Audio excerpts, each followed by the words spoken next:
Hello, magandang gabi sa inyong lahat. Magandang gabi po. So, mabilisan lang 'to ha, kasi may gagawin pa ako talaga. Hindi nga ako makatulog dahil nagkape ako, kahit di ako nagkakape. Kasi may tinatapos ako, eh. So, unahin muna natin itong video na 'to na request. Mabilisan lang itong video na 'to. So, maraming salamat po, shoutout po sa inyong lahat. Unahin natin 'tong video na 'to. Nakakagulat na pangyayari daw. In-advisean ako i-mute daw yung bandang huli. What do you mean i-mute ko bandang huli? Yeah, come here. Anong sinasabi mo si Nina sa likod ko?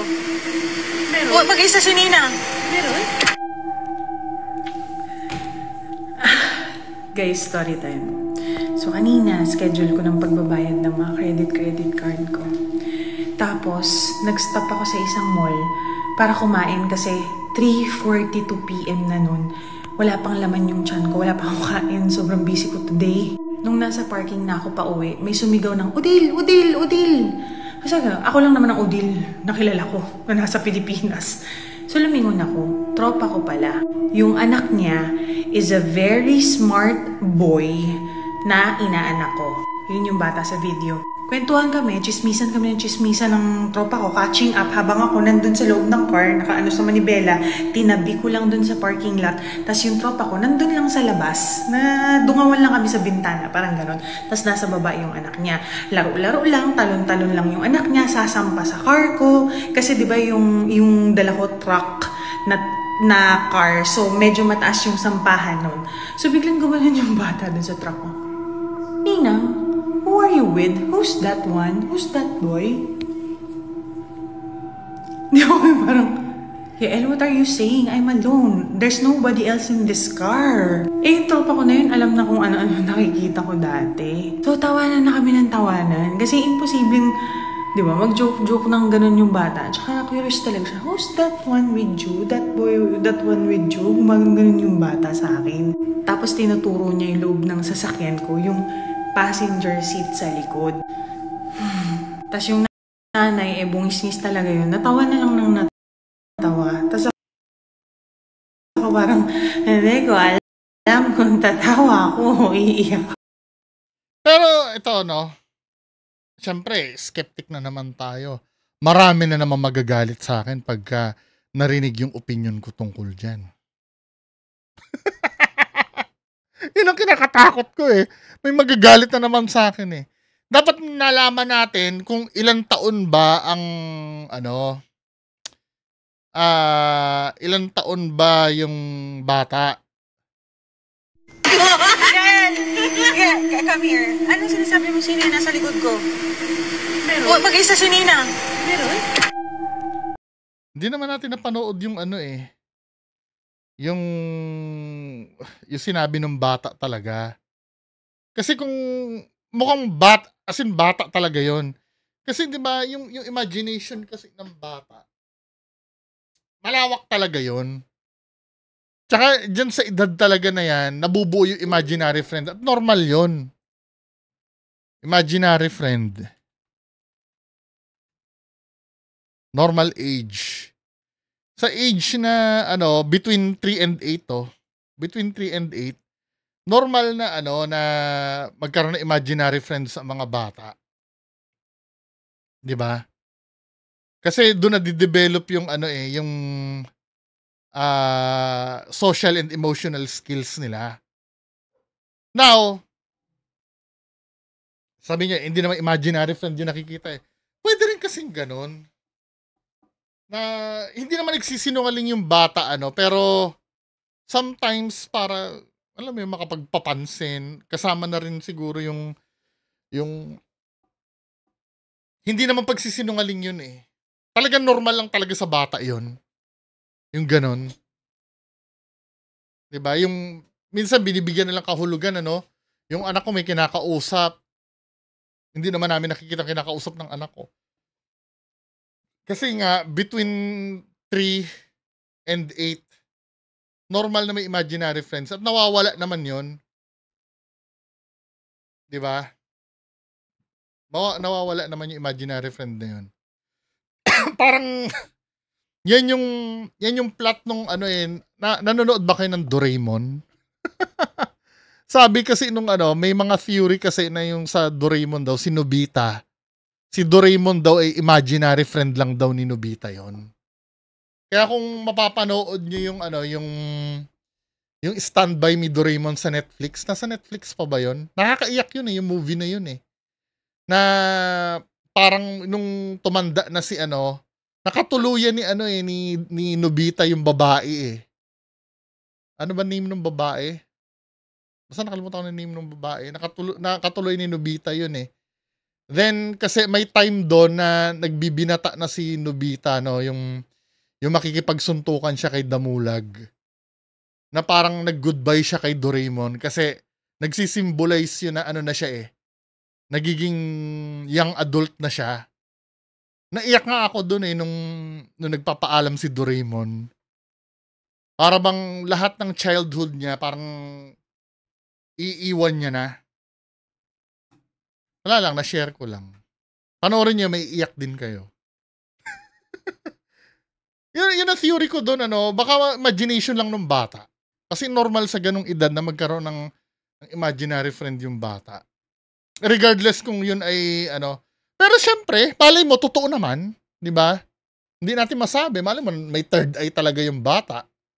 Pero kung akong tatanungin nyo, kung idadaan natin sa logical na explanation, pwede kasing ano eh, malakas kasi imagination ng bata eh. Mga ganong age. Diba? Kaya pwede na hindi siya paranormal. Pero of course, malay mo, pwede din naman na nakakita talaga siya ng multo. Diba? Ngayon, paano mo ipoprove yun? Na multo talaga yung nakita, ibang usapan naman yun. Diba? Kaya ang ano ko, syempre doon tayo sa malapit sa katotohanan muna. 'Di ba? So ano to, ipinasa ito ang shoutout doon sa kay Sir Jules, no. Siya yung nagpasa ng video na 'yon. Ito naman si Sir Tantan, no. Manggagamot na naman. Ito nakalagay dito, ginambala, tinubog ng mangkukulam sa kumukulong mantika. Tingnan natin to. So, ito. Ano to eh? Edema to eh. Ganito yung kay Sir Lance eh. Baka naman may kidney problem ito. Na mamagabong katawan. Tapos, Manas yan eh. Hindi makalakad ng ayos. Ano? Masakit ka? Masakit. O, sige. Nagsimula saan, sir? Sa abot leg. Opo. Parang kagatan lamok gayon. Hindi naman po nanganap. Basta lang po lumabas parang gano'n. Nag-antibiotics ka na? Opo. Hindi gumana? Wala? O, ano po. Tatlong ano na po eh. Tatlong hospital na. Sige. Anong diagnosis ng doktor? Bakit daw? Dapat in-explain. So, na-hospital siya, 3 hospital, dapat may findings yan. 'Di ba? Kailangan malaman yung findings. Ano ba yung findings na yon? Ano ba yan? Kasi feeling ko manas yan eh. Pwedeng kidney yan. Ang pagmamanas kasi, it's either kidney or heart. Nurse po ako ha. Baka mamaya, sino ka na naman para magsabi, mag-aalam-alaman ka na naman. Nurse po ako. Kaya kahit pa paano, alam ko ng konti, di ba? Basta pagmamanas, pag may fluid retention, it's either mahina ang pump ng puso or may problem sa kidney. Ngayon, may antibiotic daw na sinasabi. Ano antibiotic? Pwede naman antibiotic, malay mo, inflammation. Pero grabe namang inflammation yan. More on ano na yan eh. Anong tawag dyan? Edema. Tatlong hospital na wala nakagamot.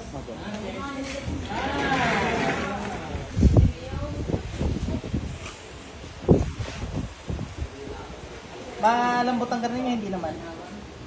Hindi magsusugat are. Hindi ko lang po alam. Sige, papapasukin ko na lang. Hindi kunti are. Yan, bahala. Sige. Are, nakakakita ng bata? Ay, may iba pala. Tikit saan? Wala sakit sa puso? Pag ano, pwedeng gamitin ito mga hindi nakapasok. Kung wala siyang sakit sa puso, baka kidney ito.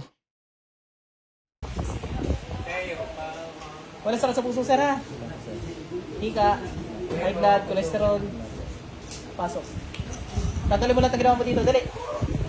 Tanggalin mo lang ang ginawa mo dito. Kidlat. Tanggalin mo lang ang ginawa mo dito, ha? Tanggalin mo, gamitin mo kamay mo.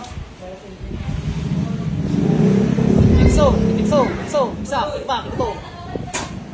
Tanggalin mo lang ang ginawa mo. Apoy ng Panginoong Yahweh. Dali, tanggalin mo. Sa kapangyarihan ng Diyos, tinatawagan ko lahat na gumagambala dito. Walang makakapagtago sa Diyos. Pasok. Tanggalin mo lahat ng ginawa mo dito. Gamitin mo ng kamay mo. Pagpagin mo na lahat yan. Pagpagdali. Tutuluyan kita. Tingnan mo. Parang hindi siya sinasaniban eh. Sasampu lang kita, ha, pikit, sir. Oh! Kung pikit, sir, tapos siya yung pumikit, ibig sabihin wala siyang sapi. Tinan mo, ha? Ayaw mo. Pikit, sir, pumikit siya. Ibig sabihin wala siyang sapi. Kasi ang tinitingnan ko dyan, yung mga personal na galaw eh. Tutuluyan kita ngayon. Bakit ang Yahweh, ako humingi basbas sa inyo, napatay namang kukulang na itong kukulit pa sa ibang tao.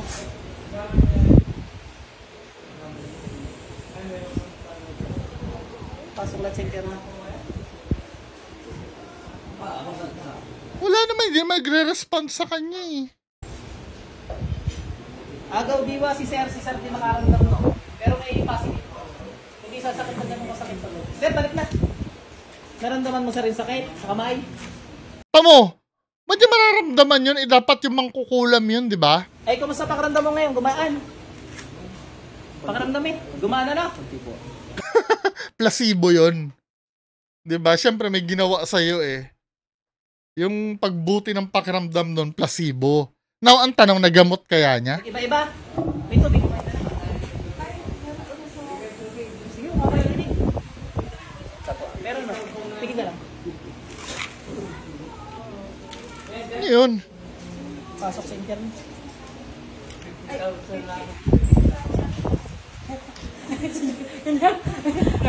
ko lang, naniniwala na sa 50,000 natin. Parang wala naman eh.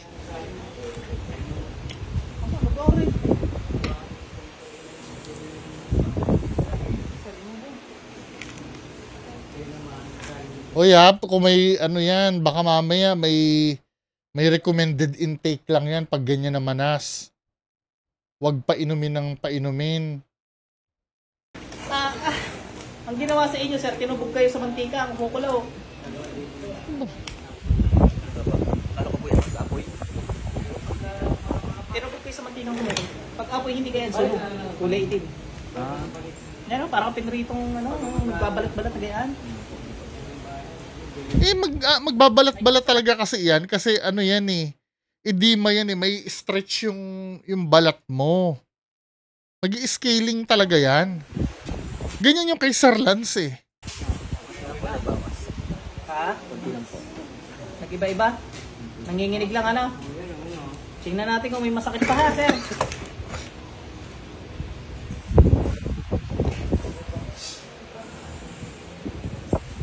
Wala na, hindi na kanina. Ididiin ko pa, sir ha. Hindi na kahit gayang-gayang ko. Pasok. Wala na. Okay na. Gagaling na kayo. O yan ha, nagbigay siya ng assurance. Now, kailan siya gagaling? Dapat may timeline. Gagaling na yan. Tama mo mukha mo, medyo nawawala-wala na yung pumumula. Instant. Magano na, nagiging-gigil na ng konti. Yung normal na pala. Dati kayo maputi o native? Maputi po. Pwede na pagka nagamot na niya. Pwede na hindi, wala rin chukulaw? Wala rin? Hindi ko po siya kailangan kagaya ng ay, obserbahan no. Aray, malaki improvement agad bukas. Bukas. Malaki agad dapat. Pag halimbawa, the other day, wala pa din, 3 araw, balik ulit din eh, ano? Ba't wala kang assurance? Pinatay mo na yung ginilitan mo na? Ano ba yun? Hindi, ganito men, kung pababalikin pa yan, di walang kwenta yung ginamot mo dyan. Walang kwenta yung gamot mo dyan kung pababalikin mo yan. Ibig sabihin, walang kwenta yung ginawa mo. Ito sabi na nag-comment, sana po may testimony ang mga napagaling. Sabi niya ganon, bumalik na to, okay na yung face niya. At katawan nagbabakbak na nga yung katawan at kamay, pagaling na siya. Hindi! Paano mo nasabing okay? Dito nga okay yung face niya eh. 'Di ba? Okay yung face niya. True, sana po maglagay sila ng video ng before and after para naman ma-confirm talaga.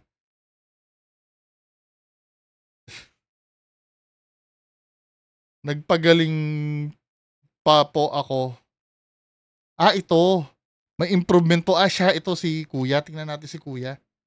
So, 1 year ago to, July 16, 2024. Tapos ito si Kuya, nakalak ang profile ni Kuya eh. Tingnan natin kung yung friends niya. Hindi nakita yung friends eh.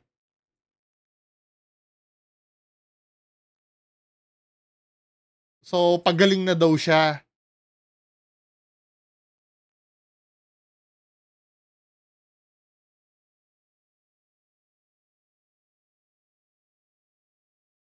So, ito, October 11, ito, pinaka-recent,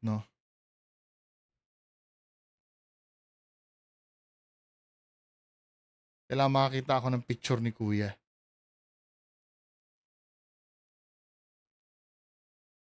Kung may sakit pa rin ito, recent, hindi totoo si Apo Philip Apollo.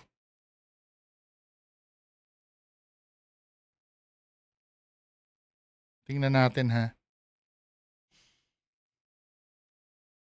Tingnan natin pictures. See all photos.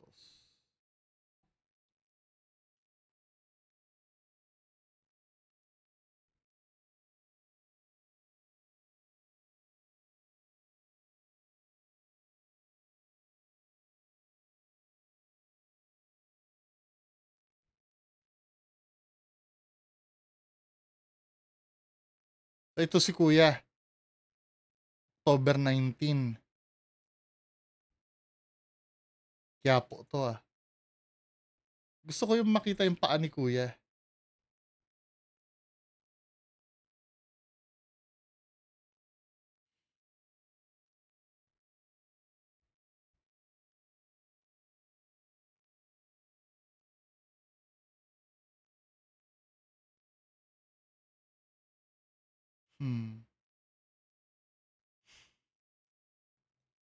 Hirap pakita yung walang picture kasi si Kuya dito eh.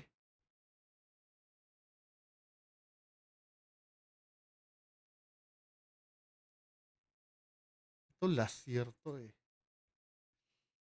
Yung recent sana.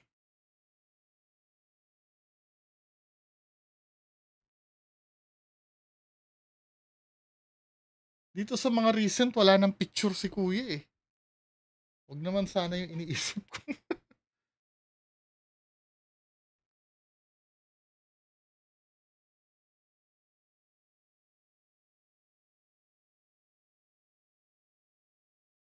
Wala akong makitang picture. Hanap pa tayo yung friends, Sino mga friends nito? Reggie Mansibang. Sino pa ba? Siya yun eh. Nakalak kasi yung profile eh. Ito, bagong ano ba to? 2021. Ito, matagal na to.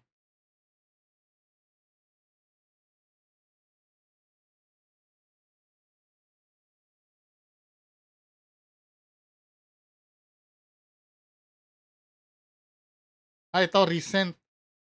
Reggie Mansibang. Siya ba yun?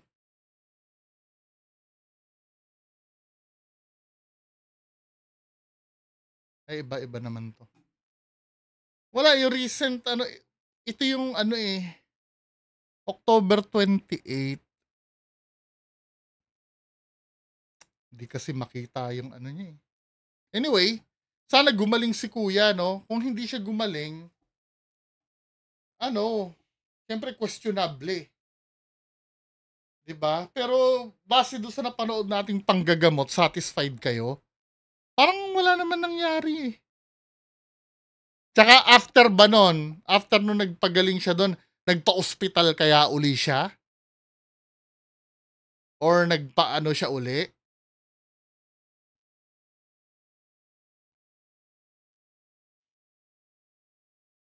Anyway, kundi lang sana nakalock yung profile picture ni kuya eh, no? So, yan lang po muna ang pag-uusapan natin ngayong gabi. Comment kayo sa baba, anong tingin nyo? Gumaling kaya siya? Or hindi? Kung gumaling siya nang walang intervention ng iba ha. Kasi pwede, sometimes ganito yung nangyayari eh. Pupunta sa albularyo may sakit. No? Magpapagamot sa albularyo. Then,